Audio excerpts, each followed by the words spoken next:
မင်္ဂလာပါရှင် Jewel Online Education Center ရဲ့ Computer Basics Course Group လေးမှာကြိုဆိုပါရစေ။ဒီနေ့ကတော့ကျမတို့ Microsoft Office PowerPoint အတွက်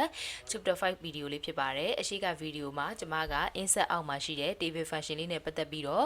ပြပြပေးခဲ့တာဖြစ်ပါတယ်။ဒီနေ့တော့ကျမတို့ကကိုယ့်ရဲ့ PowerPoint slide တွေထဲမှာ picture ထည့်တာလေးတွေ shape ထည့်တာလေးတွေ smart ထည့်တာလေးတွေကိုကျမကပြပြပေးသွားမှာဖြစ်ပါတယ်။ဟုတ်ပြီဒါဆိုလို့ရှိရင်ကျမတို့ကကိုယ့်ရဲ့ PowerPoint slide တွေထဲမှာပုံလေးတွေထည့်ခြင်းနဲ့ဆိုရင်ဘယ်နေရာနဲ့ထည့်လို့ရလဲဆိုရင် insert အောက်မှာရှိတဲ့ picture ကနေတွားပြီးတော့ထည့်လို့ရပါတယ်။နောက်တစ်နည်းကကြတော့ကျမတို့ဒီ place holder ထဲမှာရှိတဲ့picture ဆိုတဲ့ icon လေးကိုနှိပ်ပြီးတော့ထည့်လို့ရပါတယ်။ဟုတ်ပြီဒါဆိုရင်ကျမတို့ picture လေးကိုpicture ထည့်တာလေးကိုစမ်းကြည့်ကြမယ်နော်အဲ့တော့ကျမက insert တက်အောက်မှာရှိတဲ့ picture လေးကိုတစ်ချက်နှိပ်လိုက်တယ်နှိပ်လိုက်တဲ့အခါမှာကျမရဲ့ပုံရှိရာလမ်းကြောင်းကိုရွေးဖို့အတွက် box ကလေးကျလာပါတယ်အဲ့ဒီအောက်ကနေမှကျမပုံထားတဲ့ဒီအောက်က Jewel Education အောက်က logo အောက်ကိုသွားပြီးတော့ကျမထည့်ခြင်းတဲ့ပုံလေးပေါ်မှာတစ်ချက်ကလစ်လိုက်ပါတယ်ကလစ်လိုက်တဲ့အချိန်မှာပုံလေးကိုဆက်လက်ဝင်သွားပါတယ်အဲ့ဒီအချိန်ကျမှကျမက insert button လေးကိုနှိပ်လိုက်ပါတယ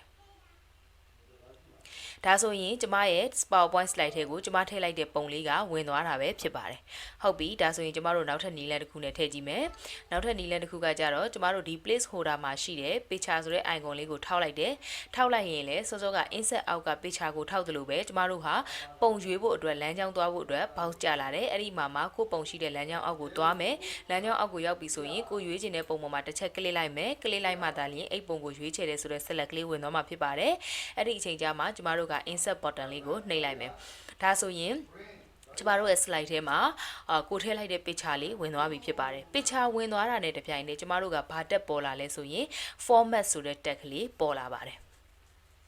်တကယ်လို့ကျမတို့က picture ပေါ်မှာ select ဝင်မနေဘူးဆိုရင်ဒါဆိုရင်ကျမလွတ်တဲ့နေရာမှာ click လိုက်တာဖြစ်တဲ့အတွက် picture ပေါ်မှာ select ဝင်မနေဘူး picture ပေါ်မှာ select ဝင်မနေဘူးဆိုရင်ဒီနောက်က format ဆိုတဲ့ tag ကလေးပေါ်နေမှာမဟုတ်ပါဘူး picture ပေါ်မှာတစ်ချက်သွားထောက်လိုက်တဲ့အချိန် picture က select ဝင်သွားတော့မှ format ဆိုတဲ့ tag ကလေးကပေါ်နေမှာဖြစ်ပါတယ်ဒီ format ဆိုတဲ့ tag ကလေးကဘာအတွက်လဲဆိုရင်ကျမတို့ပုံနဲ့ပတ်သက်ပြီးတော့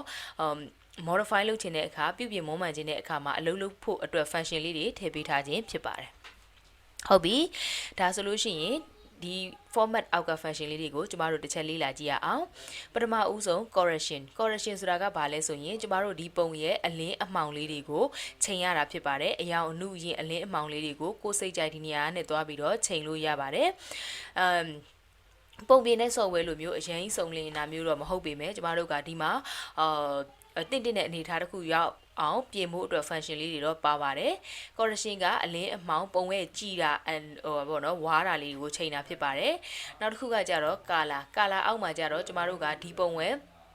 color themes လေးကိုတွက်ပြောင်းလို့ရပါတယ်ကျမရဲ့ original color theme အညူရောင်လေးကိုကျမကအခုအပြာရောင်လေးပြောင်းလိုက်တယ်ပေါ့နော်အဲ့လိုပုံစံလေးနဲ့ကျမတို့ကဒီနေရာလေးမှာ color တွက်ချိန်လို့ရပါတယ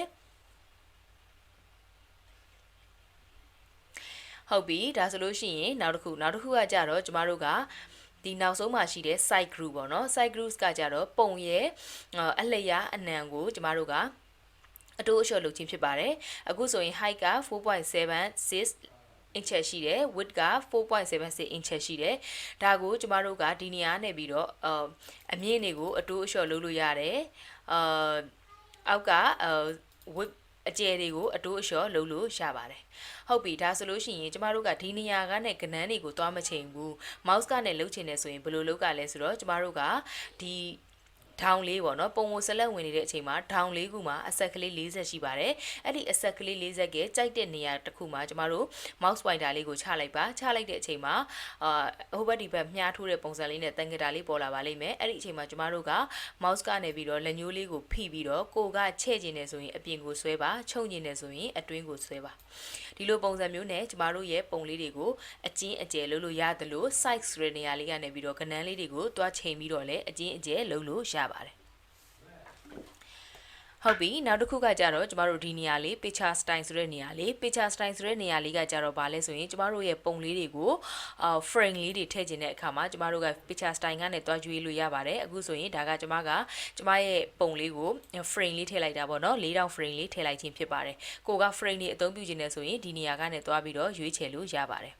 နောက်တစ်ခုကကြတော့ကျမတို့ဒီ picture border ဆိုတာဒီကျမတို့ထည့်လိုက်တဲ့ဒီပေါင်လေးကိုကာလာပြောင်းခြင်းနဲ့ဆိုရင်ကျမတို့ကဒီကနေပြီးတော့တွားပြီးတော့ကာလာလေးပြောင်းလို့ရပါတယ် Okay ဒါဆိုရင်ကျမရဲ့ဖောင်ကိုကလေးကိုကျမကအနက်ရောင်မထားခြင်းလို့ပေချာပေါ်တာမှာအရောင်လေးပြောင်းလိုက်ပါတယ်နောက်တစ်ခုကကြတော့ပေချာ effect ကကြတော့ကျမတို့ကပုံကို effect တွေထည့်တာပါ effect တွေအများကြီးရှိပါတယ်အဲ့ဒီတွေကမှကိုကလိုက်စမ်းကြည့်ပါစမ်းကြည့်ပြီးတော့ကိုအဆင်ပြေမဲ့ effect ကိုကြိုက်တဲ့ effect ကိုကအသုံးပြုလို့ရမှာဖြစ်ပါတယ်အခုဒီမှာကျမကဒီ shadow effect လေးဒါလေးပေါ့နော် inner shadow effect လေးကိုသုံးပြလိုက်ပါတယ်ဒါကဘာလဲဆိုလို့ရှိရင်ကျမတို့ပုံလေးမှာshadow လေးပေါ့နော်ရိပ်ရိပ်ကလေးထင်သွားတာပါဒါကဒီမှာကျမပုံမှာဒီနေရာလေးမှာပေါ်နေပါတယ်အရင်မသိတာလို့ပါပေါ့နော်နည်းနည်းလေးချဲ့ပြပါမယ်ဒါဆိုရင်ဒီမှာကျမရဲ့ shade line လေးပေါ်နေတာဖြစ်ပါတယ်ဟုတ်ပြီအဲ့လိုပုံစံမျိုးနဲ့ကျမတို့က picture effect တွေကိုအသုံးပြုလို့ရပါတယ်ဟုတ်ပြီဒါဆိုရင်ကျမတို့ကပေချာတွေထည့်တဲ့အခါမှာဘယ်နေရာကထည့်လဲဆိုရင် insert အောက်မှာရှိတဲ့ပေချာကို click ပြီးတော့အဲ့ဒီမှာကိုပုံထားတဲ့လမ်းကြောင်းကိုတွားရွေးတယ်ကိုထားမဲ့ပုံကိုရွေးတယ် insert button ကိုနှိပ်တယ်ပုံကိုထည့်လိုက်တဲ့အခါမှာကျမတို့က format ဆိုတဲ့ tab ပေါ်လာတယ် format ဆိုတဲ့ tab အောက်မှာဒီပုံရဲ့အလင်းအမှောင် color frame border line စတာလေးတွေကိုကျမတို့ကပြင်လို့ရတယ်နောက်တစ်ခုကဘာလို့ရလဲဆိုရင်ပုံရဲ့ size ပေါ့နော်အလျားအနံတွေကိုကျမတို့ကတွားပြီးတော့ချိန်လို့ရမှာဖြစ်ပါတယ်ဟုတ်ပြီဒါကကျမတို့ကိုကွန်ပျူတာထဲမှာရှိနေတဲ့ picture ကိုကိုယ့်ရဲ့ PowerPoint slide ထဲကိုထည့်တဲ့ပုံစံဖြစ်ပါတယ်ဟုတ်ပြီဒါဆိုလို့ရှိရင်ကျမတို့နောက်တစ်ခုစမ်းကြည့်ရအောင်နောက်တစ်ခုကကြတော့ကျမတို့ shape ဆိုတာကကြတော့ကျမတို့ shape ဆိုတဲ့ function လေးကိုနှိပ်လိုက်တဲ့အခါမှာအောက်မှာအသုံးပြုလို့ရတဲ့ပုံသဏ္ဍာန်လေးတွေမျိုးစုံရှိတယ်အဲ့ဒီထဲကမှကိုလိုအပ်တဲ့ဟာကိုကယူပြီးတော့အသုံးပြုလို့ရပါတယ် rectangle လားမြားလား heart shape လားsmile face လားစသဖြင့်ကျမတို့လိုတဲ့ပုံလေးတွေကိုကျမတို့ကယူပြီးတော့အသုံးပြုလို့ရပါတယ်ဟုတ်ပြီဒါဆိုရင်ကျမကဒီမှာ shape ကိုစမ်းမှာဖြစ်တဲ့အတွက် title လေးမှာ shape လို့ကျမထည့်လိုက်ပါမယ်နော်ဟုတ်ပြီဒါဆိုလို့ရှိရင်ကျမက shape ဆိုတဲ့ function လေးကိုတစ်ချက်နှိပ်လိုက်မယ်နှိပ်ပြီးတော့ကျမကhash shape လေးကိုယူလိုက်တယ် hash shape လေးကိုယူလိုက်တဲ့အချိန်မှာဒီထဲက shape တစ်ခုခုကိုရွေးလိုက်တာနဲ့တပြိုင်နက်ကျမရဲ့ slide ထဲကိုပြန်ရောက်တဲ့အခါမှာအပေါင်းလက္ခဏာပုံစံ sample လေးနဲ့ပြနေပါတယ်အဲ့ဒီအချိန်မှာကျမက mouse pointer လေးကိုဖိပြီးတော့ကိုလိုချင်တဲ့အနေအထားထိရောက်အောင်ဆွဲလိုက်ပါကိုလိုချင်တဲ့ size ရပြီဆိုရင်လွှတ်လိုက်လို့ရပါပြီဟုတ်ပြီဒါဆိုလို့ရှိရင်ကျမတို့က shape ထည့်လိုက်တာနဲ့ဘာပေါ်လာလဲဆိုရင် format ဆိုတဲ့ tab ပေါ်လာပါတယ် format ဆိုတဲ့ tab အောက်မှာဘာတွေရှိလဲဆိုရင်ဒီ shape ကိုပြုပြင်မွမ်းမံဖို့အတွက်အလုပ်လုပ်ပေးတဲ့ function တွေရှိပါတယ်အခုဒီမှာဆိုရင်ကျမရဲ့ shape ကပုံမှန်အားဖြင့်ဆိုလို့ရှိရင်တော့ color လေးကအပြာရောင်ဖြစ်နေတယ်အဲ့ဒါကိုကျမကအပြာရောင်မထားချင်ဘူးတခြားအရာထားချင်တယ်ဆိုရင် shape fade ထဲမှာသွားပြီးပြင်လို့ရပါတယ် shape fade မှာကျမကအနီရောင်လေးထားလိုက်ပါမယ်နောက်တစ်ခုကကြတော့ shape outline ဆိုတာကျမတို့ဒီဘေးနားမှာဆွဲထားတဲ့မြင်း line ပေါ့နော်မြင်း line ကိုကျမကမထားခြင်းဘူးပေါ့နော်မြင်းလိုင်းကိုမထားခြင်းဘူးတကယ်လို့ကိုကမြင်းလိုင်းကိုအနက်ရောင်ထားခြင်းနဲ့ဆိုရင်လည်းဒီမှာအနက်ရောင်ပြောင်းလိုက်လို့ရပါတယ်ရှိတ်အောက်လိုင်းကိုကျမတို့ကကာလာရွေးလို့ရသလိုဘာလဲချိန်လို့ရလဲဆိုလို့ရှိရင်ကျမတို့ရဲ့မြင်းအထူအပါးကိုလည်းချိန်လို့ရပါတယ်မြင်းသားအောင်ကျမမြင်းလိုင်းလေးကိုနည်းနည်းထူလိုက်ပါမယ်နည်းနည်းအထူလေးကိုပေးလိုက်ပါမယ် shape outline အောက်က weight အောက်မှာကျမကနည်းနည်းထူတဲ့မြင်းလိုင်းလေးကိုရွေးလိုက်ပါတယ်ဒါဆိုရင်ကျမရဲ့အသေးလေးကိုကျမကအနက်ရောင်ဖောင်လေးကွတ်လိုက်တာဖြစ်ပါတယ်ဟုတ်ပြီဒါဆိုရင်ကျမကဘောင်ကိုမထားခြင်းဘူးဆိုရင် no outline ကိုရွေးလိုက်ရုံပါပဲနောက်တစ်ခုကကြတော့ shape effect ဆိုတာဒီကျမတို့ရဲ့ဒီ shape ကို effect ထည့်တာပေါ့နော်ပိတ်ချထည့်တော့လို့ပဲသူ့မှာ effect တွေအများကြီးရှိပါတယ်အဲ့ effect တွေအများကြီးတွေကကိုစိတ်ကြိုက် effect ကိုကရွေးချယ်ပြီးတော့အသုံးပြုလို့ရပါတယ်အခုကျမကဒီပုံစံလေးကိုရွေးလိုက်တယ်ဆိုရင်ဒီအောက်မှာအရေးကြနေတဲ့ပုံလေးဖြစ်ပါတယ်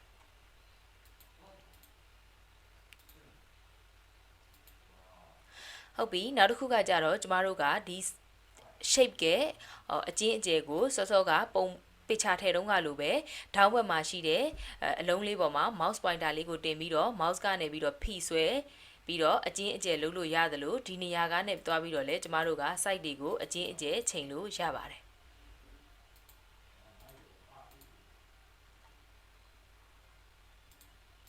โอเคနောက်တစ်ခုကကြတော့ကျမတို့ကဒီ shape လေးတွေကိုကျမတို့က rotate လှည့်ခြင်းနဲ့ဆိုရင်ဒီနေရာမှာရှိတဲ့ rotate ဆိုတဲ့ function လေးကနေပြီးတော့တွားပြီးလှည့်လို့ရပါတယ်ဒါဆိုရင်ကျမ right back ကို90 degree လှည့်လိုက်တာဒါဆိုရင် left back ကို90 degree လှည့်တာ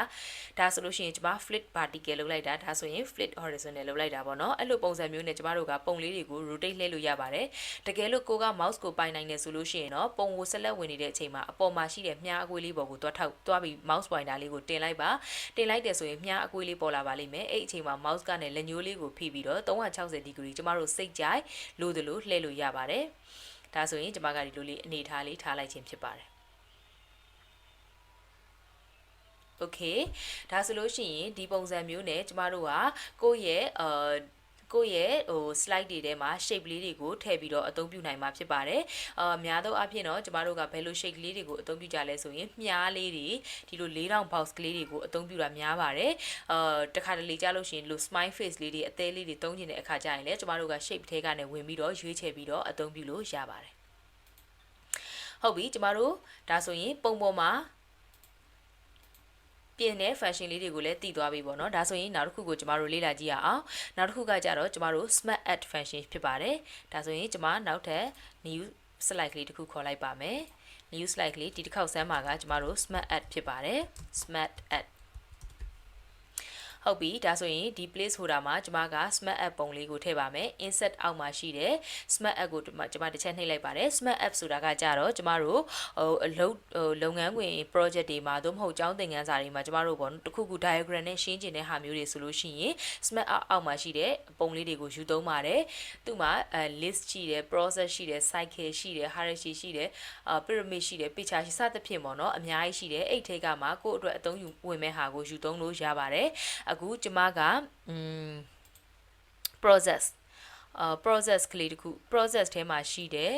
ဟာလေးတစ်ခုကိုယူသုံးမယ်ပေါ့နော် process ထဲမှာရှိတယ်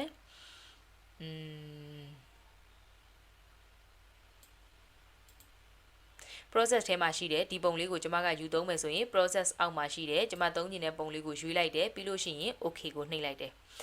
ဒါဆိုရင်ဗာလဲဆိုရင်ကျမရွေးချယ်လိုက်တဲ့ပုံလေးကကျမရဲ့ slide ထဲမှာဝင်သွားမှာဖြစ်ပါတယ်ဒီ text ဆိုတဲ့နေရာလေးတွေမှာကိုယ်စိတ်ကြိုက်စာလေးတွေပြင်လို့ရပါတယ်ဒီ theme color ကိုမကြိုက်ဘူးဆိုရင်လည်း color ကိုကိုယ်စိတ်ကြိုက်ချိန်လို့ရပါတယ်ဒီ smart add ထည့်လိုက်တာနဲ့တပြိုင်တည်းကျမတို့က design tab နဲ့ format tab ဆိုပြီးတော့ပေါ်လာမှာဖြစ်ပါတယ် design tab အောက်မှာဗာတွေရှိလဲဆိုရင်ဒီမြားလေးကိုကျမတို့ပုံသဏ္ဍာန်လေးတွေနည်းနည်းချိန်ကျင်တယ် color လေးတွေချိန်ကျင်တယ်ဆိုရင်ချိန်လို့ရတဲ့နေရာလေးတွေရှိတယ်နောက်တစ်ခုကကြတော့ format tab အောက်မှာကြတော့ကျမတို့ကသူ့ထဲမှာရှိတဲ့စာလေးတွေ fail လုပ်ထားတဲ့ color လေးတွေကို site လေးတွေကိုချိန်ဖို့အတွက် function လေးတွေရှိပါတယ်ဟုတ်ပြီဒါဆိုကျမတို့တစ်ခုချင်းစီလေ့လာကြည့်ရအောင်အရင်ဆုံးကျမကဒီ text ဆိုတဲ့နေရာလေးတွေမှာကျမအရင်ဆုံးစာလေးတွေလိုက်ဖြည့်လိုက်ပါမယ်เนาะမြင်သာအောင်လို့ learn practice okay ဒါဆိုရင်ကျမက learn practice perfect ဆိုပြီးတော့ကျမကစာလေးရေးလိုက်တယ်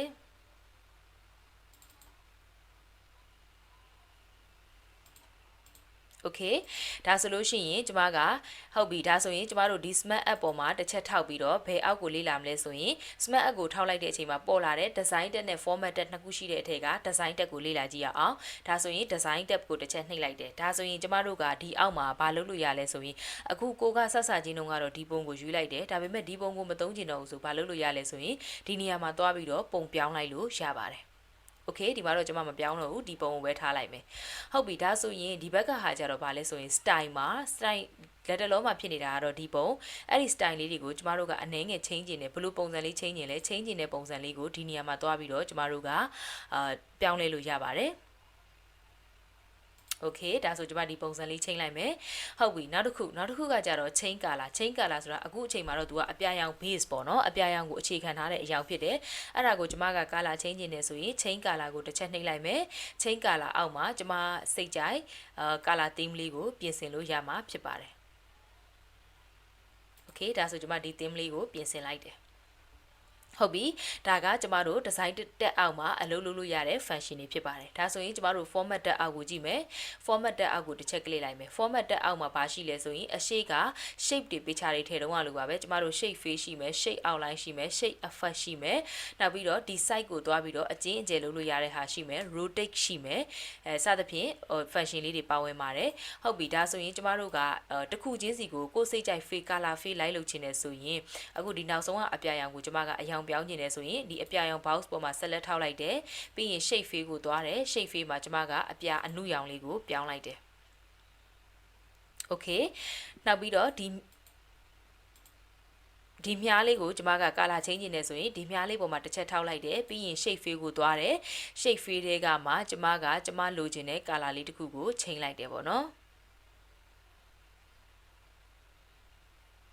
okay ဒါဆိုလို့ရှိရင်ကျွန်မစိတ်ကြိုက် color လေးကိုဒီ design အောက်မှာရှိတဲ့ဒီ color နဲ့တွားပြီးချိန်လို့လည်းရတယ်လို့ format တက်အောင်ဝင်ပြီးတော့တစ်ခုချင်းစီဆက်လက်ပေးပြီးတော့ကိုစိတ်ကြိုက် fail လုပ်လို့ရှိရင်လည်းရပါတယ်။နောက်ဒီမှာဆိုလို့ရှိရင်သူ့ရဲ့ outline လေးကအနက်ရောင်ပေါ့နော်ကျွန်မကအနက်ရောင်မလို့ခြင်းဘူးဆိုရင်ဒီနေရာနဲ့တွားပြီး shape outline မှာအရောင်လေးတွေကိုပြင်ဆင်လို့ရပါတယ်။ဒါဆိုကျွန်မအနီရောင်လေးပြင်လိုက်တာပေါ့နော်။တိတာထင်ရှားအောင်လို့ outline weight ကလေးကိုကျွန်မတစ်ချက်တိုးလိုက်မယ်။ shape outline ပေါ်မှာထောက်တယ် weight ပေါ်မှာထောက်တယ်နည်းနည်းထူတဲ့မြင်းလေးကိုရွေးလိုက်တယ်။ဒါဆိုရင်ကျွန်မက shape outline အနီရောင်လေးကိုမြင်းလိုင်းထူထူလေးနဲ့ပြောင်းလဲလိုက်တာဖြစ်ပါတယ်။ shape effect ဒီလေကျမတို့ picture တို့ shape တို့တုံးကလိုပါပဲဒီမှာ effect တွေအများကြီးရှိတယ်ကိုယ်စိတ်ကြိုက် effect ကိုအသုံးပြုလို့ရပါတယ်။နောက်တစ်ခုကပုံရဲ့အကျဉ်းအကျယ်အမြင့်အကျယ်ကိုကျမတို့ကဒီနေရာနဲ့တွားပြီးတော့ချိန်လို့ရပါတယ်။အဲ့လိုမှမဟုတ်ဘဲနဲ့ကျမတို့က mouse ကနေပြီးတော့လေ down ဘက်မှာ mouse pointer လေးကိုချပြီးတော့လက်ညှိုးလေးနဲ့ဖိဆွဲပြီးတော့အကျဉ်းအကျယ်လုပ်မယ်ဆိုလို့ရှိရင်လည်းရပါတယ်Okay ဒါဆိုရင်ဒီထဲမှာရှိတဲ့ font style လေးတွေကိုပြင်ကျင်နေဆိုရင်ကျမတို့ကအခုဒီမှာ land no practice တို့ perfect တို့ဆိုတဲ့စာကိုကျမကအဖြူရောင်မထားခြင်းဘူးအနက်ရောင်ပြောင်းခြင်းနေဆိုရင်ဘယ်နေရာပြင်လို့ရလဲဆိုရင်ကျမဒီစာလေးတွေကိုဆက်လက်ပေးလိုက်တယ်ပြီးလို့ရှိရင်ကျမက text field မှာအနက်ရောင်လေးကိုကျမရွေးလိုက်ပါတယ်ဒါဆိုလို့ရှိရင်ကျမရဲ့စာလေးတွေကအနက်ရောင်ပြောင်းသွားမှာဖြစ်ပါတယ်ဟုတ်ပြီဒါဆိုရင်ကိုကဒီနေရာကအသုံးပြုနေကြမဟုတ်လို့ဟိုအရှိမကိုတီးခဲ့တဲ့ home tab အောက်ကနေသွားပြီးတော့ပြင်ရောရလာဆိုတော့ရပါတယ် home tab အောက်ကနေသွားပြီးတော့ဒီနေရာကနေပြီးတော့ကျမတို့က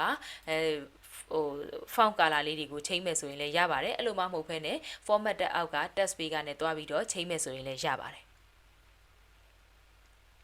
Okay ဒါဆိုလို့ရှိရင်ကျမတို့ smart app ကိုကိုယ့်ရဲ့ slide ထဲကိုထည့်တာ smart app ကိုdesign လေးတွေအရောင်လေးတွေစာလေးတွေပြင်တဲ့အားလေးတွေ modify လုပ်တဲ့ function လေးတွေကိုကျမပြောပြသွားပေးတာဖြစ်ပါတယ်ဟုတ်ပြီဒါဆိုလို့ရှိရင်နောက်တစ်ခုကကြတော့ကျမတို့ insert tab အောက်မှာရှိတဲ့ chat ကလေးကိုလေ့လာကြည့်ရအောင် chat ကလေးကိုထည့်ဖို့အတွက်ကျမ slide အသစ်ကလေးတစ်ခုထပ်ခေါ်လိုက်ပါတယ် new slide ဆိုတဲ့ဟာလေးကျမကအခုလေ့လာမှာက chat ဖြစ်တဲ့အတွက်ကျမ chat လို့ title လေးတက်လိုက်ပါမယ်နော်ပြီးရင် insert tab အောက်မှာရှိတဲ့ insert tab ကိုတစ်ချက်နှိပ်တယ်အဲ့ဒီအောက်မှာရှိတဲ့ chat ဆိုတာလေးကိုတစ်ချက်နှိပ်တယ် chat ကိုနှိပ်လိုက်တဲ့အချိန်မှာကျမတို့ကဘာကြလာမလဲဆိုလို့ရှိရင် chat တွေအများကြီးရှိမယ် column ပုံစံနဲ့ဖော်ပြတာရှိမယ် line ပုံစံနဲ့ဖော်ပြတာရှိမယ်ပိုင်ချက်ပုံစံနဲ့ဖော်ပြတာရှိမယ် bar နဲ့ဖော်ပြတာရှိမယ် area ပုံစံနဲ့ဖော်ပြတာရှိမယ်စသဖြင့်ပေါ့နော်ကျမတို့သူဖော်ပြတဲ့ချက်ပုံစံလေးတွေအများကြီးရှိတယ်အဲ့ရမှာကျမက column လေးကိုတစ်ချက်သုံးပြမယ်column ကိုနှိပ်လိုက်တယ်ဆိုလို့ရှိရင်ကျမတို့ဒီမှာကြာလာတဲ့ပုံလေးရှိမယ်အဲ့ပုံလေးကိုကျမကရွေးလိုက်တယ်ရွေးပြီးတော့ okay နှိပ်လိုက်တယ်ဆိုရင်ကျမရဲ့ slide မှာကျမရွေးလိုက်တဲ့ချက်ကလေးကဝင်သွားမှာဖြစ်ပါတယ်ချက်နဲ့အတူကျမတို့အဲ့ချက်အတွက် data ဖြည့်ဖို့အတွက်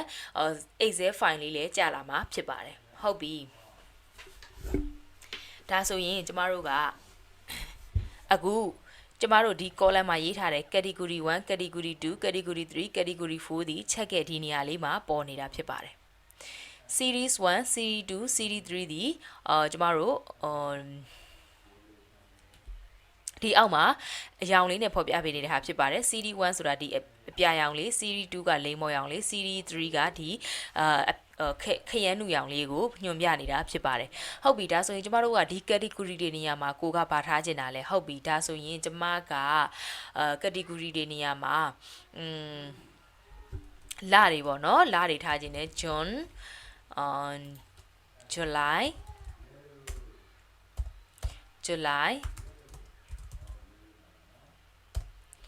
August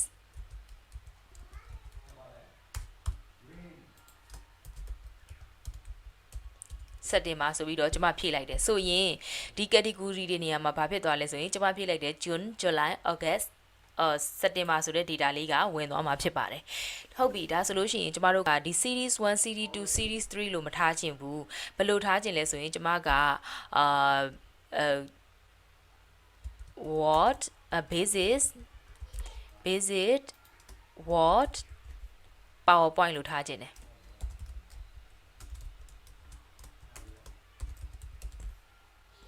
Okay ဒီအောက်ကကဏ္ဍလေးတွေကိုတော့ပြင်ချင်လဲရတယ်ဒီမှာတော့ကျွန်မမပြင်တော့ဘူးပေါ့နော်မပြင်တော့ဘူးဒါဆိုလို့ရှိရင်ဘာဖြစ်လဲဆိုရင် series basis ကိုအပြာရောင်လေးနဲ့ပြမယ် word ကလိမ္မော်လေးနဲ့ပြမယ် powerpoint ကခရမ်းနူရောင်လေးနဲ့ပြမယ်ဒီဘက်ကအမှတ်ကလေးတွေသဘောပဲထားပါတော့ဂျွန်လာမှာကိုက basis အမှတ်ကဒီလောက်ရတယ်word အမှတ်ကဒီလောက်ရတယ် powerpoint အမှတ်ကဒီလောက်ရတယ်စသဖြင့်ပေါ့နော်အဲ့လိုမျိုးကိုယ့်ရဲ့ data လေးတွေကိုတစ်လနဲ့တစ်လတစ်နှစ်နဲ့တစ်နှစ်တစ်နေ့နဲ့တစ်နေ့တစ်ပတ်နဲ့တစ်ပတ်အဲ့လိုအပြောင်းလဲလေးတွေကိုကိုကသူများကိုရှင်းပြခြင်းတဲ့အခါမှာကျမတို့ကဒီ check လေးတွေကိုအသုံးပြုကြပါတယ်ဟုတ်ပြီဒါဆိုရင်ကျမတို့က तू ကဒီမှာ9ခုပဲ data 9ခုပဲပါလို့ကျမတို့က9ခုပဲထည့်လို့ရသလားထည့်လို့မရဘူးလားမဟုတ်ပါဘူးကျမတို့ထည့်လို့ရပါတယ်အခုကျမက OCTOBER အောက်တိုဘာဆိုပြီးထည့်လိုက်တယ်ကဏ္ဍလေးတွေကိုကိုစိတ်ကြိုက်ကလေးဖြည့်လိုက်မယ်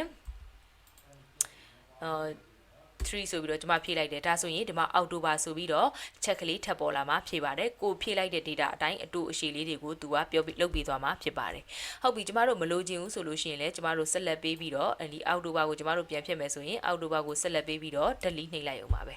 ဒါဆိုလို့ရှိရင်အောက်တိုဘာဆိုတဲ့ချက်ကလေးကပြန်ပြတ်သွားမှာဖြစ်ပါတယ်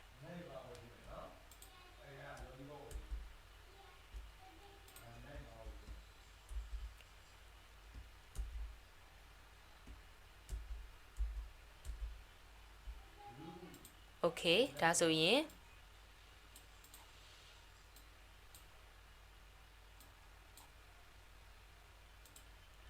โอเคဒါဆိုလို့ရှိရင်ကျမတို့ကဒီ data လေးတွေကိုပြင်ဆင်ပြီးသွားပါပြီဟုတ်ပြီဒါဆိုရင်ကျမကပြင်ဆင်ပြီးသွားပြီဆိုရင်ဒီ data လေးကိုကျမပိတ်လိုက်မယ်ဟုတ်ပြီကိုကပိတ်ပြီးကမှပြန်ပြီးတော့ဒီ data တွေကိုထပ်ပြီးပြင်ဆင်စရာရှိလို့ပြင်ဆင်ခြင်းနဲ့ဆိုရင်ရောရလားဒါမှမဟုတ်အစပြန်ထည့်ရမှာလားဆိုမဟုတ်ပါဘူးပြင်လို့ရပါတယ်ဘယ်လိုပြင်ရမလဲဆိုရင်ကျမတို့ chat ပေါ်မှာ right click နှိပ်လိုက်ပါ right click နှိပ်ပြီးတော့ edit data ကိုရွေးလိုက်တယ်ဆိုလို့ရှိရင်ကျမတို့ကစောကဇယားကွက်ကလေးပြန်ကျလာမှာဖြစ်ပါတယ်အဲ့ဇယားကွက်ကလေးပြန်ကျလာတဲ့အချိန်မှာကျမတို့စိတ်ကြိုက် data တွေကိုပြန်ပြီးတော့ပြင်ဆင်လို့ရမှာဖြစ်ပါတယ်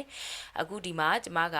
စောကအောက်တိုဘာကိုထည့်ပြီးပြန်ဖြည့်လိုက်တော့မလို့အဖဲနဲ့အကွက်တွေက data မရှိဘဲနဲ့ပါဝင်နေတော့ဒီနေရာမှာနေရအလူကြီးဖြစ်နေတယ်ကျမအဲ့လိုမျိုးမလို့ခြင်းတော့ကျမနည်းနည်းပြန်ပြီးတော့အပေါ်ကိုဆွဲတင်လိုက်ပါမယ်โอเคဒါဆိုလို့ရှိရင်ကျမရဲ့ check ကလေးကကြီးကောင်းသွားပါပြီပေါ့နော်ဟုတ်ပြီဒါဆိုကျမဒီဇယားလေးကိုပိတ်လိုက်မယ်မှတ်မိတယ်နော်ဇယားကိုပြန်ဖွင့်ပြီးတော့ data တွေပြင်နေတယ်ဆိုရင် right click edit data ကနဲ့တွားဖွင့်ခြင်းဖြစ်ပါတယ်ဟုတ်ပြီဒါဆိုရင်ကျမဒီ site ကလေးဒီ chat ကလေးကိုအလှအပလေးတွေ modify လုပ်တဲ့နေရာလေးကိုတွားရအောင်ကျမတို့ဒီ chat တွေကိုထည့်လိုက်တယ်ဆိုရင်ပဲ design တက်နဲ့ format တက်ပေါ်ပါတယ်စောက smart add လို့ပါပဲ design တက်အောက်မှာကျမတို့ဒီ chat ရဲ့ design လေးတွေကိုကိုကပုံသဏ္ဍာန်လေးတွေပြင်ကျင်တယ်ဆိုလို့ရှိရင်ဒီနားလေးကနေပြီးတော့ပြင်လို့ရပါတယ်ဟုတ်ပြီအဲ့ဒီမှာမှကိုက color theme change ကျင်နေဆိုရင် change color ကနေပြီးတော့တွားပြီးတော့ change လို့ရပါတယ် change color ကနေပြီးတော့ကိုစိတ်ကြိုက် color theme ကိုပြောင်းလို့ရပါတယ်ဟုတ်ပြီစောကလိုမျိုးကျမပြောသလိုမျိုး data တွေကိုကိုကပြန်ပြီးဖြည့်ခြင်းနေဆိုရင်ပုံပေါ်မှာ right click ထောက်ပြီး edit data ကတွားရင်ရတယ်လို့ design အောက်မှာရှိတဲ့ edit data ကိုတစ်ချက်နှိပ်ပြီးတော့လဲကျမတို့ကတွားလို့ရပါတယ်ဒါဆိုရင်ဇယား file လေးပြန်ပွင့်လာမှာဖြစ်ပါတယ်โอเคဒါဆိုရင်ကျမတို့ format တက်အောက်ကိုကြည့်ရအောင် format တက်ကိုတစ်ချက်နှိပ်လိုက်တဲ့အခါမှာအဲ့ဒီအောက်မှာကျမတို့စောကpicture တွေ shape တွေတုန်းကလိုပဲ shape face shape outline shape effect တွေနဲ့ပုံဝဲ site တွေကိုညှိတဲ့ဟာတွေအဓိကပါဝင်နေတာဖြစ်ပါတယ်ကျမကဒီစောက design အောက်မှာရှိတဲ့ chain color နဲ့ color theme ကိုမ change နိုင်ဘူးတစ်ခုချင်းစီကိုစိတ်ကြိုက်လိုက်ဖြစ်နေတယ်ဆိုရင်တစ်ခုချင်းစီပေါ်မှာ select ထောက်ပြီးတော့ shape face ကနေတွားပြီးတော့ကျမတို့ကပြင်လို့ရပါတယ်โอเคဒီလိုပုံစံလေးနဲ့ကျမတို့ကတွားပြီးတော့ပြင်လို့ရပါတယ်ကျမတို့ဒီမှာ color ပြောင်းလိုက်တာနဲ့ဒီအောက်ကလေးမှာလည်းသူ့အတူ color လေးကိုပြောင်းပေးသွားမှာဖြစ်ပါတယ်နောက်တစ်ခုကကြတော့ကျမတို့ဒီဘက်က site ဆိုတဲ့နေရာလေးမှာပုံဝဲအမြင့်အကျယ်ကိုတွားပြီးတော့ချိန်လို့ရပါတယ်အဲ့လိုမှမဟုတ်ရင်လည်း mouse နဲ့ထောင်းမှာ pointer လေးကိုတင်ပြီးတော့ကျမတို့ mouse ကနေလက်ညိုးလေးကိုဖိပြီးတော့ဆွဲပြီးချုပ်မယ်ဆွဲပြီးချိန်မယ်ဒီလိုပုံစံနဲ့လည်းကျမတို့ပုံလေးကိုအကျဉ်းအကျယ်လုပ်လို့ရပါတယ်ဟုတ်ပြီဒါဆိုလို့ရှိရင်တော့ဒီဗီဒီယိုလေးမှာကျမတို့ဘာတွေလေ့လာခဲ့လဲဆိုရင် picture ထည့်တာလေးတွေ shape ထည့်တာလေးတွေ smart add ထည့်တာလေးတွေနဲ့ chap ထည့်တာလေးတွေကိုလေ့လာခဲ့ပါတယ်အဲ့ဒီ picture shape smart add chap တို့ထည့်တဲ့အချိန်မှာပေါ်လာတဲ့ tab အောက်က function လေးတွေကိုအသုံးပြုပြီးတော့ဒီပုံလေးတွေကိုဘယ်လို modify လုပ်လဲဆိုတာလေးတွေကိုကျမတို့လုပ်ပြပေးခဲ့တာဖြစ်ပါတယ်နောက်ထပ်ဗီဒီယိုကြားလို့ရှိရင်ကျန်တဲ့ဗီဒီယိုထည့်တာ audio ထည့်တာလေးတွေနဲ့ text group အောက်က function လေးတွေကိုကျမကပြောပြပေးမှာဖြစ်ပါတယ်ဒီဗီဒီယိုလေးကိုတော့ဒီမှာပဲနားပါမယ်အဆုံးထိလေ့လာပေးတဲ့အတွက်ကျေးဇူးတင်ပါတယ်အထက်ထက်ခါလေ့လာကြည့်ပြီးတော့ကျွမ်းကျင်အောင်လို့ practice လုပ်ပါလို့အကြံပေးချင်ပါတယ်ကျေးဇူးတင်ပါတယ်နောက်ထပ်ဗီဒီယိုမှာပြန်ပြီးတော့ဆုံတွေ့ကြပါမယ်